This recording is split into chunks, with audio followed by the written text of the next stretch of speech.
હર હર મહાદેવ, હરિઓમ, જય માતાજી। અત્યારે વાગ્યા છે સવારના 8 અને હવે આજની તો હું વાત કરીને હું ખેડૂની વેદનાની હું વાત કરવી। જો ખેડૂ વાતું કરે ને તો બધાને એમ છે ઈ રોદડા રોવે છે, પણ રોદડા નથી રોતા। હકીકતમાં પરિસ્થિતિ જ એવી છે કે કઈ લાઈન લેવી। આપણે ઉનાળો હોય ને ત્યારથી તૈયારી કરતા હોય, પછી આપણે વાટ જોતા હોય કે સારું વરસ થાય, અને હવે અત્યારે બધુંય ખેડૂને હાથમાં લેવાનો વારો આવ્યો તો હાથમાં કાંઈ રહે જ નહીં। હવે હું કેવું આની વેદના તો અમારો દેવાંશ એવડો છે ને, એને અમને રોજ કામ કરતા જોઈએ તો કે પપ્પા હવે આપણે શું કરશું, આ વરસાદ ચાલુ થઈ ગયો છે।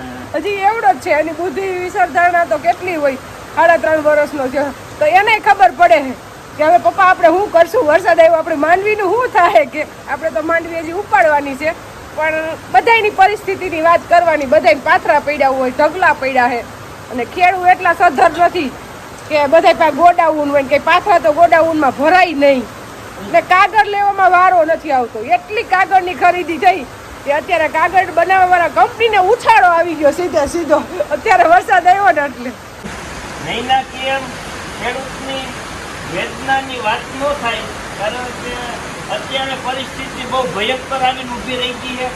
આખી રાત વરસાદ ધીમો ચાલુ હતો, અને અત્યારે 8 વાગે એકદમ વરસાદની વરહની બેટલી અને જોરદાર મીંડો વરહવા, એટલે કે અત્યારે ટાકરમાં તો ધોમ પાણી જાય છે। ખેડૂતને મોઢામાં આવેલો કોળિયો છીનવાઈ ગયો, કારણ કે અત્યારે લગભગ મગફળી કયો, કપાસ કયો, મરચી કયો, કોઈ પણ પાક હોય, સોયાબીન હોય, બધું ફેલ થઈ ગયો। કપા આજ આખી રાત પડ્યો, અને આજ આખો દી પડે એટલે એમનો કપાસિયા ઉગી જાય, ખારું હોય એ બધું ખરી જાય, અને મગફળી કાલ્લા પડ્યા હોય, પાથરા પડ્યા હોય, એ તો પછી કેમ વીખવા ને કેમ લેવા ને ખેડૂતને ખુદને ન ખબર પડે। નકર ખેડૂત એનો ખરેખર એન્જિનિયર કહેવાય, પણ એ એન્જિનિયરને એમાં દઈશ ન પડે કે આ પાથરાને કઈ રીતે ફેરવવાનું શું કરવું, કારણ કે નકર કાયમીની માહિતી એને એને જોડાયેલો છે, પણ એને ખુદને ન ખબર પડે તો સરકારને તો ન જ ખબર પડે। અને આપણે આજ દેવાંશી પપ્પાએ મગફળી ઉપાડવા માણસો કીધા હતા, એને ફોન કરી ના પાડી, કારણ કે અત્યારે એવી પરિસ્થિતિ છે કે આવા વરસાદમાં ઉપાડવા પડે, પણ ઉપાડવી પડે એમ છે તો માણસો ઉપાડી ન શકે, ટાઈટ ચડી જાય, હાથમાં બધું આમ ગારાવાળું થઈ જાય તો ઉપાડવા ન મજા આવે। નકર મગફળી પાકી ગઈ છે, ફાઇનલ ઉપાડવાની જ છે, અને ન ઉપાડીને એટલી બધી માંડવી અંદર ખડી જાય ને ઉગી જાય, એ ફાઇનલ છે। અને હવે પરિસ્થિતિને આપણે કોઈ ભોગી વળી છે નહીં, જો નહીં ઉપાડી તો અંદર ઉગી જાય, અને જો ઉપાડી તો બાઈને હજી આપણે નુકસાની છે। વરસાદ રહે તો બપોર પછી માણસોને કીધા છે, નકર કાલ કીધા છે, માણસો તો આપણે કીધેલા જ છે। જો અત્યારે લગભગ પોણી કલાક જેવો વરસાદ આવ્યો, ધીમો પડી, હવે થોડોક બંધ થયો, એટલે કે ધીમા ફૂહી આવે છે, એટલે અત્યારે આપણે કામ ચાલુ કર્યું છે ધોડિયાત વીણવાનું, કારણ કે મગફળીનું જે ધોડિયાત છે એમાં ડોડવા અને દાણા ની બધું છે, તો આપણે ગાડામાં ભરેલું એમને પડ્યું છે, તો કીધું આને વીણી નાખશે નહીં આને બધાય નકર આનો ટાઈમ ન મળે। હા, આ બધું વીણવામાં તો વાર લાગે, પણ હવે નવરા બેઠા છે એટલે એક કામ પતી જાય। એટલે તમને આમાંય કઈ દુખે, આમાં કઈ દુખ્યો ધોડિયા જ વીણવા હોય, બેઠા એક દાડે બેઠા રહીને પછી આમ ઊભા ન થઈ શકે। એટલે જે આપણે કપાસ લીલો દેખાય છે એનું આખું ચિત્ર ફેરવા આવ્યો, કારણ કે હવે જે આ વરસાદ આવશે ને એમાં 100% કપાસ બગડી જ જાય, રેજ નહીં। જે આપણે નીચે જીંડવા ઉઘડા છે કપાસના, એ વરસાદ વરસે એટલે એમાં કપાસિયા કોટા કાઢી જાય, એટલે કે કપાસિયો ફેલ થાય, અને જે ઉપર ફૂલ ફાલ આવતું એ બધું બંધ થઈ જાય, અને જે જીંડવા છે ને એમાં અમુક ટકા ખુલવામાં પ્રશ્ન રહે, આખું ખુલી ન શકે, અને કપાસનું ચિત્ર તો હાવ ફેલ ગણી તોય ગણી શકાય, અને જે મગફળી પહેલી છે ને એ ચિત્ર હાવ ફેલ જ ગણવાનું। એટલે જેને હાથમાં આવી છે મગફળી એને વાંધો નહીં, બાકી જેને ખેતરમાં પડી છે, જે 35 છે, 28 નંબર, બીટી 32, ગિરનાર 23, 22 નંબર, આવી બધી મગફળી છે ને બધી ફેલ જ ગણવાની। આપણે ઈ જ રાવામાં છે, આપણે હજી બીટી 32 બાકી જ છે।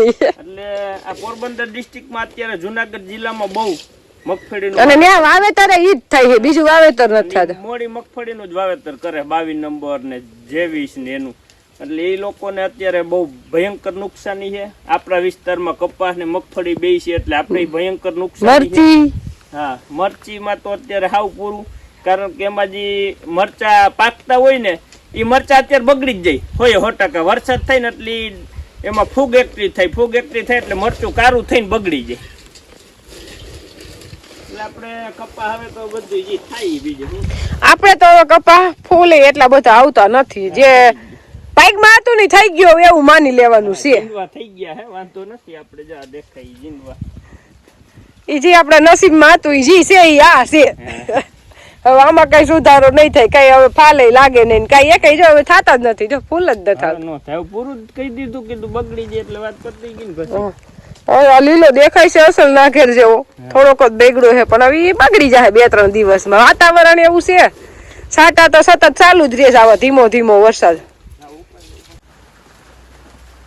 આપણે વરસાદ વરીએ છે એટલે હાવ કીધું ઘરે બેહું એટલે કઈક કામ, વરસાદ હોય ચાલુ ને કામ થાય ને એવું કામ ગોતવાનું હતું. એટલે આપણે જો ગોતી દીધું દેવાજી પપ્પા ને બજારે બેહું, આમ ગોપે હાવ નવરા બેહું.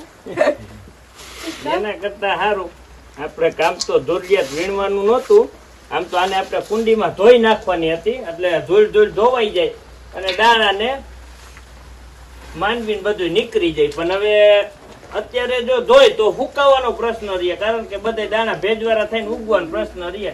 એના કરતા કીધું હવે વીણી જ નાખીએ, એટલે આપણે થોડુંક અડધું તો વીણાઈ ગયું, હવે અડધું રહ્યું છે. કામ ઉકલે તો નહીં પણ ફરજિયાત છે, કારણ કે વરસાદ વરસતો હોય ને તો ખેડૂતની પરિસ્થિતિ ભયંકર થાય ને એટલે એને ઉકલે નહીં કામ ઉકલે નહીં તો કામ તો કરવું જોઈએ ને, થપ્પડ મારી લાલ મોઢું રાખવાનું છે. એવું છે આ, કારણ કે લગભગ ગુજરાતનો એક ખૂણો એવો નથી જ્યાં વરસાદ ન હોય. એટલે અત્યારે બધાયને નુકસાની, જો ખેડૂતને નુકસાની, એટલે અત્યારે માણસો વરસાદ આવે એટલે માણસો બધાય બેસે, એટલે મજૂરી નો હાલે, ખેડૂતનું કામ બંધ રહે, કામ બખેડાય. એટલે ખેડૂત નબળો ને તો આર્થિક સ્થિતિ બધાયની બગડે, બજારમાં મંદી આવે. ખરેખર જો વરહ નબળું હોય ને તો બધાયની સ્થિતિ ભયંકર થઈ જાય. આપણે માણસો મળતા નહોતા 2 દિવસ પહેલા, અને અત્યારે 30 જણા જોતા તો 30 જડી જાય એમ છે, પણ કઈ કામ થાય એમ નથી. આ બધા સમયની કિંમત છે ને, સમયે કામ થતું હોય તો એ મળે નહીં, અને અત્યારે મળે તો અત્યારે કામ નથી, એવું છે બધું.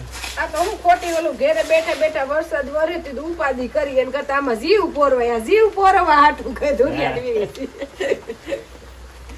કામ તો. અને અત્યારે આમ જોઈને તો મગફળી ને પલ્લે એટલી, અમુક ને ભરોટિયા કરેલા હોય તો ભરોટિયા ઢાંકવાની સગવડ ન હોય, એટલે કે કાગળ લેવાની પરિસ્થિતિ ન હોય. હવે તમારે કાગળ લેવો હોય તો ઓછામાં ઓછો 15 થી 20 હજાર નો કાગળ જોઈ. તમારે 15 વીઘાની માંડવી ઢાંકવી તો 1000 રૂપિયાનો કાગળ ગણવાનો. હવે એવી બધા ખેડૂત સક્ષમ નથી કે કાગળ લઈને ઢાંકી શકે. અમુક 5%-7% ખેડૂત એવા છે જેને ઢાંકી દીધું હોય તો એને ફાયદો થઈ જાય, પણ બધા ખેડૂતને એવો મગજ નથી કામ કરતો ને. અત્યારે એક તો એની પાસે પૈસા જ ન હોય, કારણ કે અત્યારે જે કઈ વ્યાજે લીધા હોય એ વ્યાજ ચડતું હોય, અને અત્યારે માણસોને મજૂરી દેવી, ખેસરવાળાને દેવા, દવાયું ખાતરના બધે બાકી હોય, એટલે હાવ હિંમત હારી ગયો હોય, ભાંગીને ભૂકો થઈ જાય એને. કારણ કે પરિસ્થિતિ જેવી આવી ઊભી રહી છે કે એને કાગળ લેવાનું ન હોય. પછી એમ કે ભગવાન જેમ કરે એ થાય. હવે કઈ ખર્ચો નથી કરવો, તો વધે એમ ન હોય. કેટલીક દોટ મૂકે, કેમ કરે આમાં દોટ મૂકે હમણાં, પણ પૈસા હોય તો. ઓલા તો પગ જ કામ ન કરે. પછી અડી કાઢવી હોય પણ પગમાં જોર હોય તો અડી કાઢે ને. બધી વાત જ ન થાય. હવે તો એક જ વાત છે કે ભગવાનને પ્રાર્થના કરીને વયો જાય અને શિયાળો આવી જાય, બીજું આમાં કઈ આપણું હાલે એમ નથી. એટલે આપણે આપણું મગજ કામ કરતું બંધ થઈ જાય ને પછી આપણે ભગવાન માથે નાખી દઈ, અને ત્યાંથી પછી આપણે કુદરત જી કરી ખરી. બાકી આપણે તો કઈ રોગ આવ્યો હોય ને તો એમાં દવા સાથે રોગ કાઢી શકો, બાકી બીજું કઈ તમે કરી ન શકો. માણા કઈક કર્યું હોય તો હજી એકબીજા એને બાંધે ને તે કર્યું આને કે કેવા જાવ. અહીંયા કઈ ફોન ની સુવિધા જ નથી. એટલે મેન વસ્તુ તો આપણે વાતાવરણ બગડ્યું એટલે બધું આ નો થવાનું થાય. કારણ કે વરસાદ નકર અત્યારે હોય જ નહીં, પણ આખું આ ગ્લોબલ વોર્મિંગ ની અસર છે. વાતાવરણ આખું ચેન્જ થઈ ગયું, પ્રદૂષણ એટલું વધી ગયું એની હિસાબે આ બધું. આપણે સિટીમાં જાય એટલે ખબર પડે. ઓહો, ત્યારે અમે તો વિચાર કરતા કે આમાં કેમ રહેતા હોય છે. અને ખરેખર તો દિવાળીમાં તે ફટાકડા ફોડ્યા ને ઈ જોતા જેવું લાગે કે દિવાળીમાં જ ફટાકડા ફોડ્યા ને એટલો ધુમાડો કર્યો ને ઈ વાતાવરણ સેટિંગ કરવામાં મારા અંદાજ પ્રમાણે લગભગ 3 થી 4 મહિના વહી જતા છે. એટલું ઈ કાર્બન ડાયોક્સાઇડ કાઢ્યું હોય કેવડા બોમ્બ ફોડતા હોય. એટલે આપણે સમજવું જ નથી તો આપણે ભોગવવાનું છે. બાકી ભલે ફોડે તો બીજા જ ભોગવે બીજા. ફોડે સિટી વાળા ને ભોગવે ગામડા વાળા. આપણે વાડીએ આવ્યા ગૌરી દોઈ અને મરચા લઈ આવ્યા તાજે તાજા. હજી મરચા આપણે લાલ તો આમ ગોતવા પડે એટલા બધા નથી થયા ને એટલા ભાગશાળી છે. એટલે બહુ લાલ મરચા નથી થયા ને એટલા ભાગ હારા. આમ તો જો કે આપણા ભાગ જોર કરતા છે, આપણે આપણા વખાણ નથી કરતા. જે જનરલ નુકસાની જોઈ છે ને એ પ્રમાણે આપણે નુકસાની નથી. એટલે આપણે જો ભાણેજરા આવ્યા છે એટલે રોજ એને નવીન નવીન ખવડાવી ને ભાણેજના આશીર્વાદ મળે એટલે માતાજીની દયાથી આપણે નુકસાની ન આવે. આપણી ઘરે ખુશ થાય ને આપણે પાણે કે તો બિસાડી નાની નાની છે અને મોહાર હું આવ્યા હોય તો કે મજા કરવા. એટલે આજ દેવાંશી પપ્પા જો કાલે આપણે બપોરે સેવ બનાવી હતી, આઈ પાઉંભાજી ગુલાબજાંબુ, આજ કીધું વણેલા ગાંઠિયા ખવડાવ દે. ખવડાવો હમણાં ચાલુ રાખો. ચાલુ જ રાખું છે, રોકાઈ ચાલે. ખુશ થઈ જવા જોઈએ એમ. ત્યાંથી દોડી દોડીને આવવા જોઈએ પાછી એનું આઈનું મોહારનું યાદી આવી. ન્યાય રહે ને તો યાદ આવે મામાના ઘર કેવી મજા આવતી હતી. છોકરાઓને બીજું શું હોય એને રાજી કરો એટલે મજા. પણ વણેલા ગાંઠિયા તો આપણે બધાને ભાવે જ છે. ભાવે એટલે આપણે વાતાવરણ ઠંડુ છે ને એટલે હા વરસાદ વરે ભલે વરે બીજું શું થાય આપણું કઈ હાલશે નહીં. એટલે અંદાજે આપણે 20 ઉપર વરસાદ થયો હોય છે. બહુ વરસાદ નથી એટલે બહુ નુકસાની નથી. લગભગ એટલે 1-1.5 ઇંચ તો પાકો એમ, એનાથી ઓછો તો નહીં જ હોય કારણ કે ધડા લગી જમીન પલળી ગઈ. અને હવે વરસાદ આવશે ને એવું દેખાય છે આપણે. પછી સવારે વરસાદ આવ્યો પછી બપોર પછીનો બંધ થયો, હજી સાટો નથી ખેર્યો અને અત્યારે લગભગ નહીં જ આવે. એટલે આપણે લાલ મરચા લઈ લીધા છે અને લીલા મરચા લઈ લીધા. હવે આપણે ટમેટામાં પાક પડી જ ગયો છે. ટમેટા કીધું ગાંઠિયા રે કટિંગ કરી દેવું આપણે. આપણે વણેલા ગાંઠિયા બનાવવા માટે લોટ બાંધી લીધો છે. લોટ બાંધવાનું કામ આપણું જ. બાકી કાઈ પ્રશ્ન ન હોય તો કેવાય હું એને ગાંઠિયા બનાવ્યા. એટલે ખાલી વણી દે એમ કયો. કારણ કે જો લોટ મેં બાંધ્યો, ચટણી મેં કરી, તરીશ હું, બધું મારે જ કરવાનું. ખાલી એક વણી દે. ઈ તમારા ભાઈ બહેન માંથી નક્કી કરવાનું જેને વણવા હોય મારે તળવાનું કામ. દેવાનસિંહ પપ્પા પેલા લોટ બાંધતા, હવે તો એકવાર વે લોટ બાંધી દીધો એટલે હવે કે તારે જ લોટ બાંધવાનો. હવે એવું હોય ધ્યાન મળી જતું હોય ને સારું થાય કા. હા એમ. મજા આવે. ચટણી બનાવી દીધી છે. લાલ ને લીલા મરચાની મિક્સ બનાવી લીધી એટલે અલગ અલગ ચટણી બનાવી મિક્સ. એટલે ઉપાડીની જાજા મરચા આપણે વાડીના લઈ આવ્યા હતા એટલે લાલ જ દેખાય. ટમેટા લઈ આવ્યા, ઈ ભેગા ગાંઠિયા ભેગા ખવાઈ જાય. ડુંગળી સુધારાઈ ગઈ છે, બધું તૈયાર જ છે. અને હવે તેલ મૂકી દઈ અને મરચા તળી નાખી પછી છોકરાને બેહાડી દઈ. આપણે દિવ્યાબેન માંડ્યા હે ગાંઠિયા વણવા એટલે એકદમ ગાંઠિયા બને પોચા કઈ ઘટે ને એવા. અહીંયા નૈના માંડી તરવા. દેવ્યાબેન હોય એટલે બાયણે બધું નો દેવું પડે. રહોડામાં જ હાલે. પપ્પા હોય તો પાછું રહોડા મરવે નહીં. એટલે નણંદ ભોજાઈ તો મળી ગાંઠિયા બનાવી છે અને બાયણે બધાય આપણે બેહી ગયા છે ગાંઠિયા ખાવા. બનાવો તમે ગમે એટલું પણ ખાવા વાળા હોય ને તો બનાવ્યું વસું. બાકી ખાવા વાળા ન હોય શું કામનું? 2 જણા હોય તો એ કઈ ખાવાની મજા ન આવે. મજા તો આવે 10-15 જણા હોય તો મળીને બધા ખાય ને એની મીઠાશ વધી જ જાય. ભલે છોકરા પાસે એટલે થોડોક અવાજ તો થતો હોય પણ એ અવાજ એ સારો લાગે.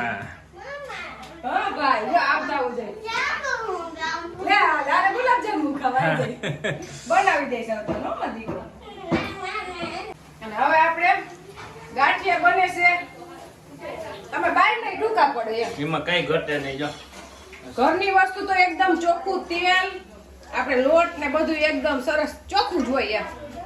આને તો પહોંચે જ નહીં, જરા કે નો હારા બને ને તો આને મીઠા કેવા પણ આપડા તો એકદમ સરસ જ બન્યા છે. ના કઈ ઘટે નહીં, પોચા એટલે એકદમ રૂ જેવા. તો હવે હિંગ અને એમાં રેડી દો. હિંગ કઈ આ વડેલા ગાંઠિયામાં હિંગ રેડી ને તો સારો સ્વાદ આવે. હિંગ તો વેરવાડી જ નહીં ખડી નથી નાખ્યું. અને હિંગની સુગંધ એવી સરસ આવે છે. કઈ ઘટે નહીં. ઉભો રહી. અને આપણે જાય બધાય ગાંઠિયા ખાવા બેસી ગયા હે. બા ને બધાય જો પ્રિયાંશી ને વેદુ ને દેવાંશી સુમિત્રા બેન ને ગાંઠિયા કઈ ઘટે ને એવા હે. ગાંઠિયા ને ટમેટા ને ડુંગળી ને ચટણી ને છાસ ને એટલા બધા જણા ખાવામાં હોય ને એટલે બહુ મજા આવે. કા આનંદ કરવાનો બધાયને.